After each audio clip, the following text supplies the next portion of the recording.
primary function of every government is the security of lives and property under its jurisdiction.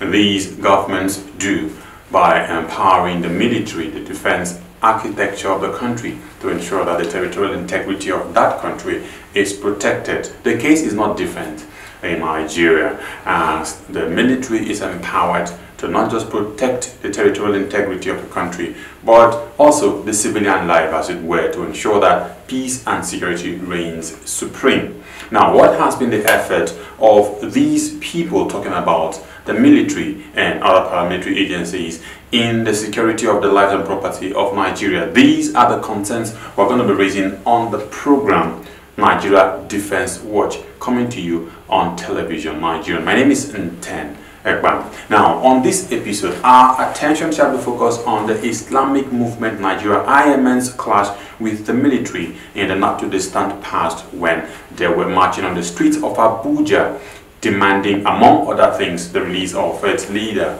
El-Zakzaky. Now, during that protest march, as it were, it turned out violent because the army was attacked by the IMN members, and of course there were defensive measures taken by the military to ensure that they do not, record casualties. Many people have come to say this or that about that, incident, but that's going to be our focus for today. My guest is Lawrence Awudu. He is a journalist, writer, and security affairs commentator. But before we go direct into the discussion proper, let's take this background report from Nsikak Evans.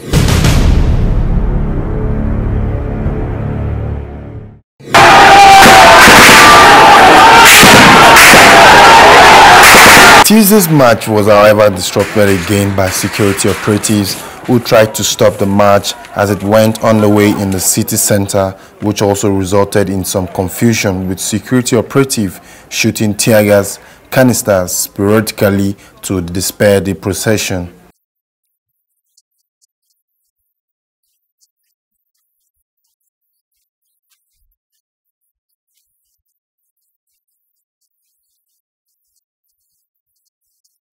Residents were seen scampering to stay indoors in order to avoid being hit by flying stones or tear gas fumes.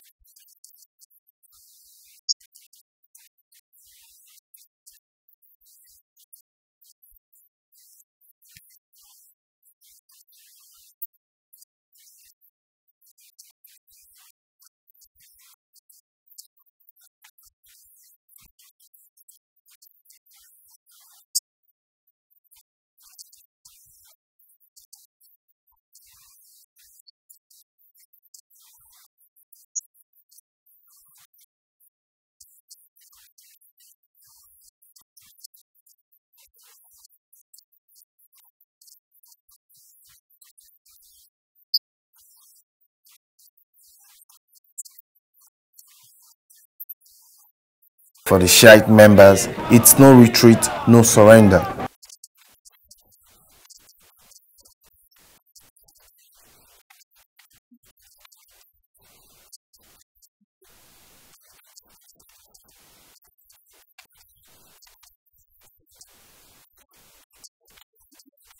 Meanwhile, there are reports that the Federal Capital Territory FCT Command of the Nigeria Police Force arrested many of the protesters for reportedly setting its patrol vehicle ablaze. The FCT Commissioner of Police, Bara Chiroma, said the suspects were being arraigned in court as soon as the investigation were completed. For how long will the Shiite group continue to sustain its demand for the release of their leader by the federal government?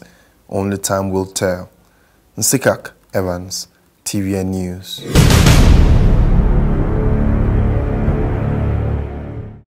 Mr. Lawrence, I would welcome to the program. It's a great pleasure. Yeah, I know you've been very active in security affairs in the country, and you witnessed this protest by the IMN movement, or IMN members, as it were. What's your impression about that entire exercise, as it were? 3 days of coming to the streets of Abuja to protest, demand for one thing or the other, and the eventual, outcome where, lives were lost, as it were. Well, first of all, I will consider that as a very unfortunate incident. It should not have happened in the first place. Be that as it may, it has happened, and the proactiveness of the security services is what commendable. Well, would you say they were proactive, as it were? Because if, for instance, some people say they were proactive, they wouldn't have allowed the protest, as it were, in the first place, so it doesn't degenerate to what it actually became later, you know, in the course of the protest. First of all, it would have been worse than what happened. The question we have been asking since the beginning of that unfortunate incident were, one, did these people inform security agencies that they're going to have a kind of protest march? We know how protests are done worldwide. You inform security services, they provide cover for you, because if you are to protest, every citizen in this country has legitimate rights to protest. So if you want to protest, you must follow the due process. You don't just bring hoodlums, riffraffs from every nooks and crannies of the suburbs into the city center in the name of any form of protest. You must have a genuine agitation. And if you have that agitation and you want to exercise it, the Constitution guarantees you that.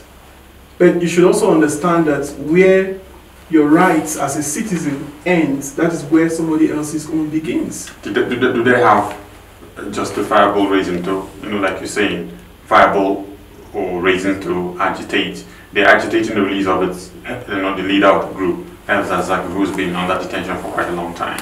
Isn't that justifiable for that kind of protest to take place? Who are they agitating? Against who are they agitating? This is a clear case of a group of people who have decided that this country will be destroyed, will be destabilized. And they are bent on it. The IMNC did not start today. It started a long time ago. Besides, the leader who they claim to be agitating for his release is not being detained here in Abuja. Even if he was detained or he's been detained here, there are procedures to these things. The matter is already before the court. But there have been court orders for his release. Yes, there have been court orders for his release. But if there is a court order, a substantive court order for the release of someone, and the state feels they still have legitimate reasons to keep him because it's a threat, what he has committed is a treason. It goes beyond what that court said. But the federal government of Nigeria is governed by laws enshrined in the Constitution, and if the law which governs the country, which is supreme, the law is supreme above every other thing, says please release this man, as it were. And you said they have feelings that probably he may have committed treasonable felony or something. Don't want feelings, eh? It's been established. It's not a matter of feelings. Now, because I was saying because you said if the government feels that. Yes, well, that's the position of the government. That is the position of the government, because the question is, this man, the issue of the Shia and their crisis or their civil disturbance over time did not start today. Remember, these guys have had confrontation with General Abacha. Abacha has detained that man before. Even Jonathan, recently we read in the papers where there's a statement that the security services under Jonathan killed 2 of his sons. These records are there. These guys, the bottom line of the Shia thing is a group of people that have decided to be used to destabilize the state. It's pure and simple. We have had Muslims, we have had Islamists amongst us for a very long time. But why is it that their own brand of Islam is different from the conventional Islam that we know that represents peace? Look at all the countries of the world where these guys are present. Iran, for instance. Iran is a country that has been sponsoring, the state that sponsors terror. Everywhere these guys have a footprint, there is crisis there. In Syria, what is happening in Syria? We should be asking ourselves. The Iraq war had ended a long time ago, but up till this moment, because of the presence of these guys, there is a continuous conflict in those areas. In Afghanistan, it's the same thing. What about Yemen? What about Lebanon?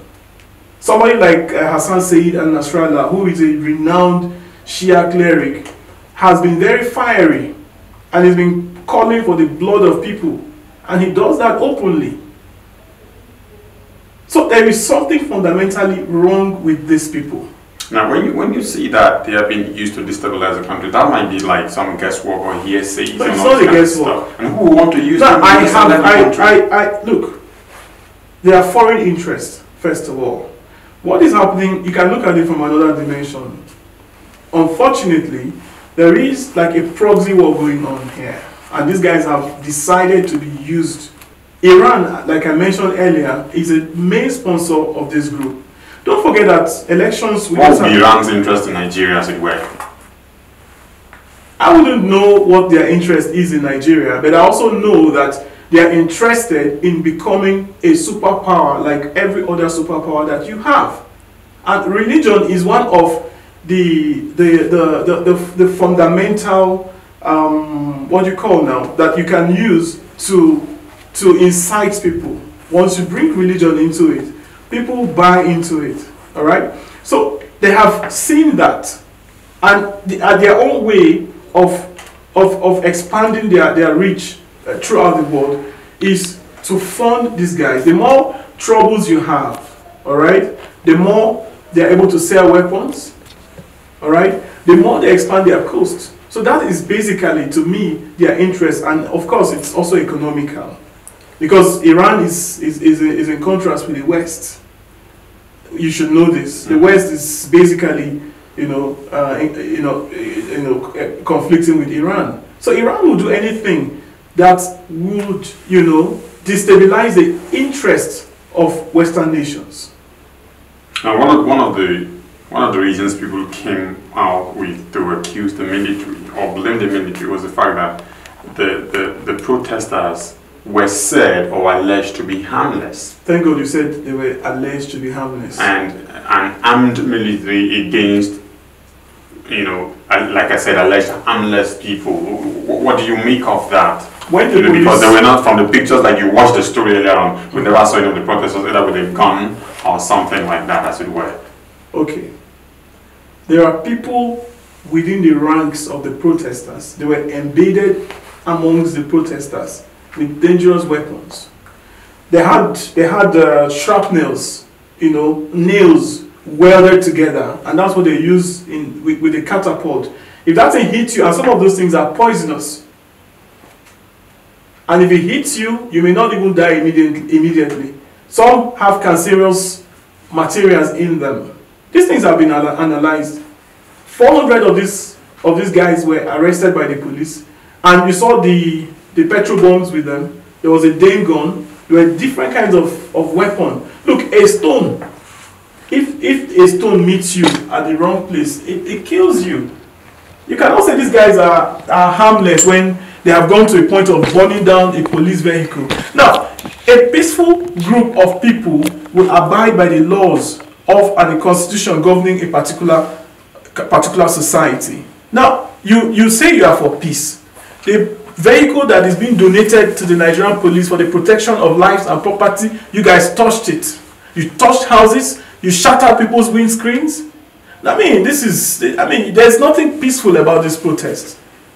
The army was talking about, acting in self-defense, but no record of an army officer died, but at the last count, like over 29 people from the shared group were reported to have died.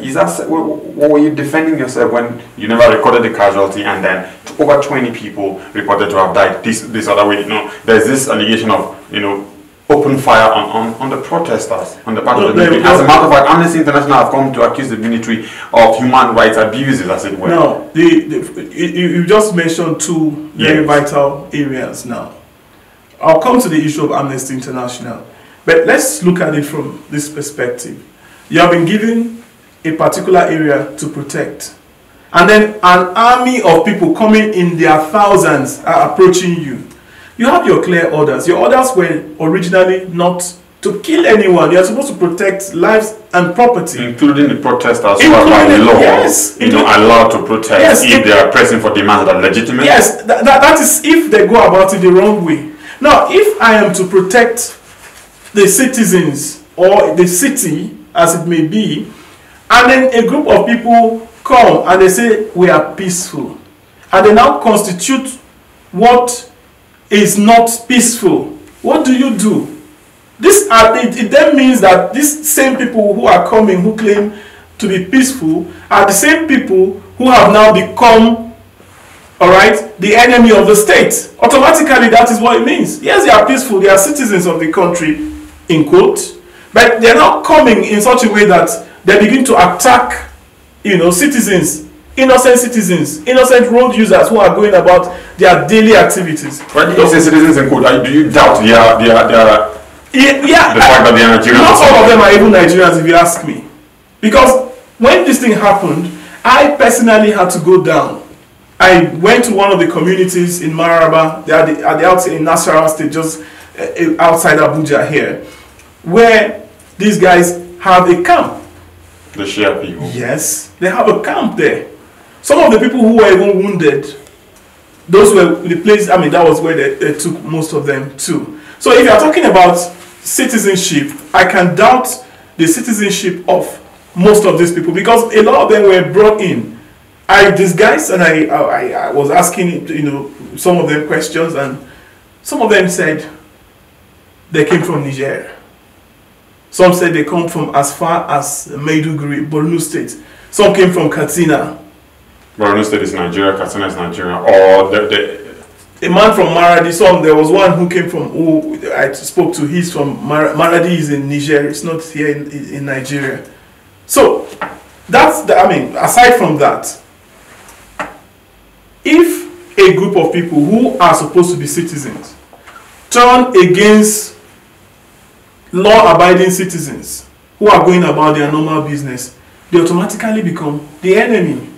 That's one aspect of it. Then secondly, a soldier is standing guard, armed, and you threaten his life. The natural thing that anybody would do is to first of all protect himself. Do you know what would have happened if these guys overran the military checkpoint? You saw what happened in Zuba. They smashed the military vehicle, a vehicle that was escorting ammunition for national security. They smashed these vehicles. The pictures are everywhere. Soldiers were wounded. Now, are you going to say, oh, they are peaceful? You allow them to destroy the vehicles and cut away with the arms? Do you know what their aim is? You can't say because these guys are peaceful, okay, let's just leave them. And they throw stones at you, smash a military vehicle. Already they have attacked you. They are no longer peaceful. Then coming to Amnesty International. It's so unfortunate that Amnesty International is still being allowed to operate in Nigeria. Honestly speaking, left for me alone, they should close shop and leave the shores of our country, because they are not working in the interest of our country. Amnesty International and other collaborators, they are the major reason why crisis has continued unabated in this country. That's a strong allegation. I stand by it. I stand by it. Wow. Amnesty International have been collaborating with some locals in this country. The moment there is peace a bit, they engineer a little crisis. Now it helps them to continuously stay. And then they release their reports that you don't know where they get their statistics from. I have been to most of the northern states, particularly in the northeast. I have been on ground. I have interviewed people. I have seen people. I have spoken with locals. Amnesty International does not have any presence in the northeast. They don't. So how do they come about their reports? They don't stay in Abuja here and fabricate nonsense just to destabilize the country. Left for me alone, I think they are not relevant. Nigerians have already known that these guys are not working for us. They are just working for their interests, and their interest is basically to see that this country is destabilized. Now, one of the things that has given this present government a bad name, in quote as it were, is the issue of not obeying court orders, using the El Zakzaky case as one of the issues. What do you think can be done in the interim to avoid probably a repeat of this kind of stuff where we have this kind of violent clashes, movements on the roads stopped, we have traffic jam and all of that? Shouldn't government just release him, probably let him go? What is the fear of the federal government releasing this man? The federal government has legitimate reasons why they are still keeping El Zakzaky. Secondly, because they came and protested and they destroyed some city infrastructures as well as police equipment, you release the man. What have you done? You have given in to terrorists, because this group, they are a terror organization already. Take it or leave it. The Islamic Movement of Nigeria is a terrorist organization. But they haven't been designated, so. Well, who is to designate them? Probably the federal government, because they're operating under the shores of Nigeria. In the case of IPOP, it was the federal government No, designated. Yes, even before the federal government, particularly I am calling the federal government to designate them as a terror organization. But even before the federal government designates a group as a terror organization, you already know citizens whose lives are being threatened every day want drastic measures to be taken against these guys. So, before the government even designates it, there is an outcry of the people. Go to the city, go and hear what people are saying against these people. Mainstream Muslims are not comfortable with these guys because they have understood their sinister motive. So you don't just release a man who has threatened the unity of this country. Look, I have been privy to watching some of his videos. He made, authentic videos, to be candid with you, where he has called for violence in this country. This is how Boko Haram started. And the people who are blaming the military for their actions now were the same group of people or kinds of people that allowed Boko Haram to fester. Because at the time, if the government had wanted to take action against these people when they were just, coming up or nipping them in the bud, people will begin to say all sorts of human rights, begin to clamor for human rights. And then when you leave these guys, they fester on for so long and they become a problem to the society. This one that has just happened is supposed to be a lesson to all of us. These guys should also know that the Nigerian state cannot be cowed. You cannot blackmail the Federal Republic of Nigeria and its military, and you think you can get away with it. No. Was it all of this worth 29 lives being lost at the end of the day? I don't know where you got your statistics about the 29 lives that you're talking about. What happened in Zuba? I was made to understand that 3 people died, and the one in the Kefi Abuja Expressway were 5 people. So I don't know where they came about the 29 people. That's the official statement from them. Okay, fine. But why should I take their statement? Because this is a group that cannot be trusted. They vow to continue their protests. And they were true to their vows. They came out and they protested, disrupted business activities in the city. Children couldn't go to school, everybody lived in fear. Is this the kind of group you want to have in a society? Is this the kind of group that tells you this is what has happened to us and you believe? Look, the media is very powerful and they understand the power of the media.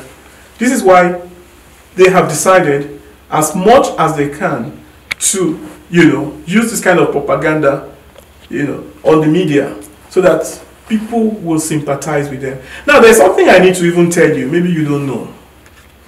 The mass movement of people that came in for that protest, not all of them are members of the group.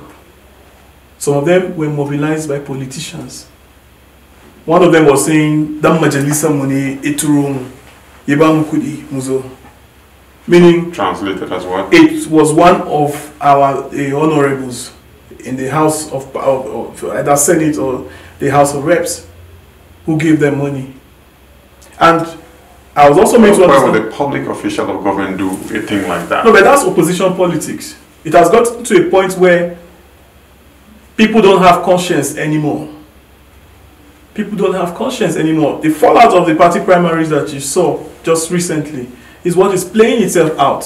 Why is it that we had so much peace, you know, time in the times within the primaries and then time preceding or before the primaries? Why is it that after all is done, said and done, and everybody has been, you know, settled in their own places, and then we're now seeing a resurgence of this kind of attacks? Some people are blaming the ruling party. The ruling party, that's the All Progressives Congress, that they didn't organize themselves well, you know, direct primaries, indirect primaries, and all of that.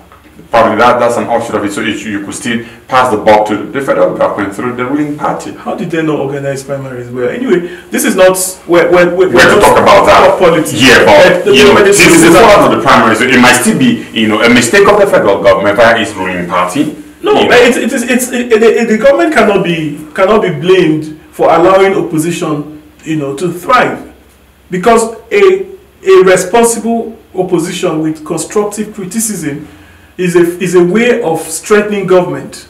So if you have an opposition that is responsible, you now know that they too, in spite of the fact that they are not in power, they are working for the state. They are working for the benefit of the country. But you have an irresponsible opposition that can allow killings to happen so that they can blame it on the government.